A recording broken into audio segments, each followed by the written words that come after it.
Quand deux hippocampes ont le coup de foudre, ils s'éloignent jusqu'à un bouquet d'algues où ils passent des heures à tournoyer l'un autour de l'autre, à changer de couleur et à se faire les yeux doux.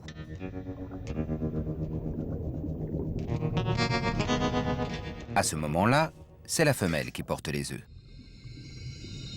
Pas pour longtemps.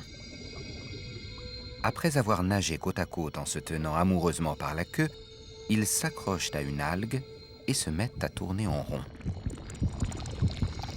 Puis, le mâle pompe de l'eau dans sa poche incubatrice ventrale jusqu'à ce qu'elle gonfle et s'ouvre en grand.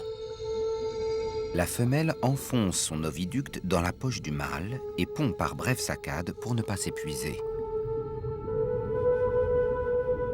Quand la poche est remplie de 200 œufs environ, elle retrouve sa taille de jeune fille pendant que le ventre du mâle s'arrondit.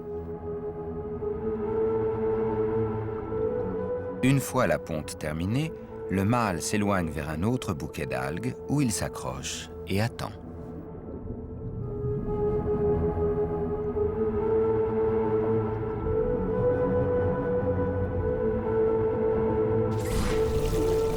Pendant ce temps, son corps se met à produire de la prolactine, l'hormone qui déclenche la lactation chez les femmes enceintes. La différence étant que l'hippocampe ne fournit pas de lait, mais de l'oxygène qui transforme la cavité ventrale en une sorte de couveuse. Grâce à un réseau de capillaires, il transfère aux œufs des substances nutritives qui maintiennent la poche pleine d'eau salée. Ainsi, au moment de l'éclosion, les petits hippocampes seront parfaitement préparés à leur environnement aquatique.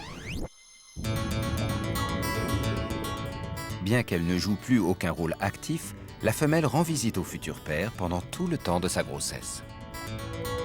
Elle se montre pleine d'attention pour lui. Une nouvelle fois, ils changent de couleur, tournoient dans les algues et finissent par une promenade, enlacés queue dans la queue.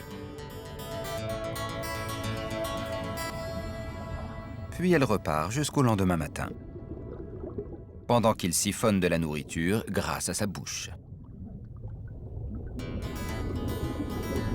On ne sait toujours pas pourquoi la femelle rend visite au mâle quotidiennement au lieu de s'installer avec lui. Quoi qu'il en soit, sa contribution s'arrête au transfert des œufs. C'est le mâle qui se charge de les féconder et de les porter jusqu'à leur éclosion.